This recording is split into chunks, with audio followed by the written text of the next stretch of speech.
seksual dan harus ditargetkan ke orang yang berusia 18 tahun ke atas. Kemudian konten dewasa. Iklan tidak boleh memuat konten dewasa. Konten dewasa mencakup ketelanjangan, penggambaran orang dalam posisi yang mengundang dalam tanda kutip, atau aktivitas memuat undangan atau provokasi seksual secara berlebihan. Iklan yang menyatakan atau menyeratkan fitur untuk menemui seseorang, terhubung dengannya, atau melihat konten yang mereka buat dilarang ditayangkan dengan unsur seksual atau dengan maksud menampilkan orang dalam iklan itu secara seksual. Intinya nggak boleh menggunakan konten dewasa yang mengundang intinya. Pelanggaran pihak ketiga, ini copyright.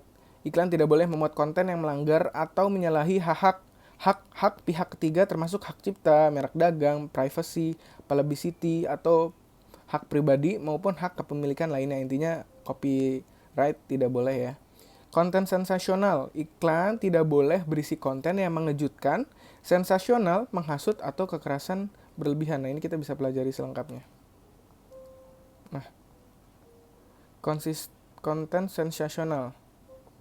Iklan tidak boleh berisi konten yang mengejutkan, sensasional. Nah, contohnya, iklan yang mengklaim seseorang atau kelompok orang merupakan ancaman terhadap keselamatan fisik, kesehatan atau keselamatan orang lain berdasarkan ras, etnis, asal kebangsaan, afiliasi keagamaan, orientasi seksual, kasta, jenis kelamin, gender, identitas gender, penyakit mematikan, disabilitas, atau status keimigrasian.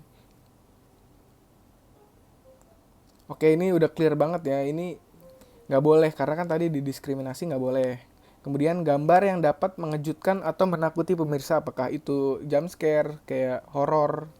Gambar yang menakutkan berlumuran darah, nah ini scary ya kan, berarti gore, ke gore kayak gitu, iklan-iklan gore nggak boleh. Iklan yang menampilkan senjata api yang ditodongkan ke arah pemirsa. Iklan yang menampilkan detail kecelakaan atau kejahatan yang mengerikan. Kemudian iklan yang menampilkan pemecahan jerawat. Nah itu nggak boleh banget di Facebook. Nah ini ada misinformasi ya masuknya. Konten sensasional. Kemudian kita ke atribut pribadi. Iklan tidak boleh berisi konten yang menyatakan atau menyeratkan karakteristik pribadi. Ini meliputi pernyataan atau implikasi langsung atau tidak langsung tentang ras, etnik, agama, kepercayaan, usia, orientasi seksual. Intinya, contohnya di atribut pribadi diperbolehkan.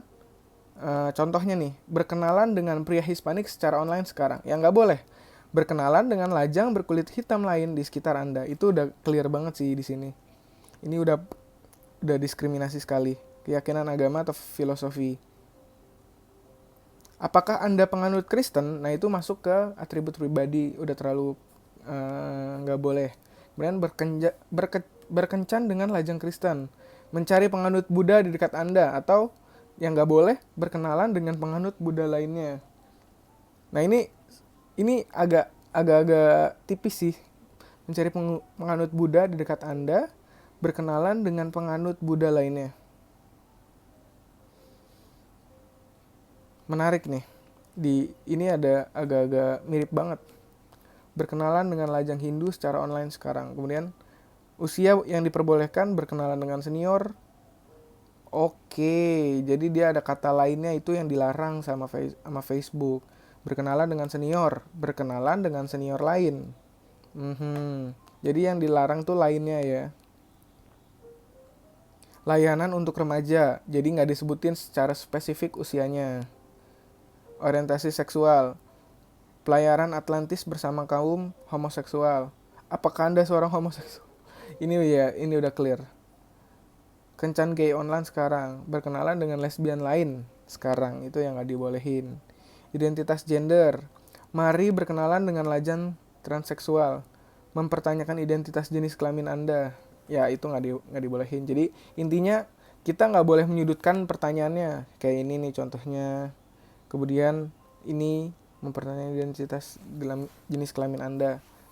Nah, ini adalah konten-konten yang dilarang oleh Facebook. Kita lanjut ya. Kita masuk ke tadi konten sensasional, atribut pribadi, misinformasi, konten kontroversial. Nah, ini misinformasi. Facebook melarang iklan yang menyertakan klaim yang dibantah oleh pemeriksa fakta. Jadi Indonesia ada pemeriksa fakta misalnya turn back hoax. Nah, Pihak ketiga biasanya ini kita ketika ada postingan kita dinyatakan oleh Turnback Hoax sebagai postingan yang keliru atau misinformasi, itu langsung di ads reject jadi iklannya.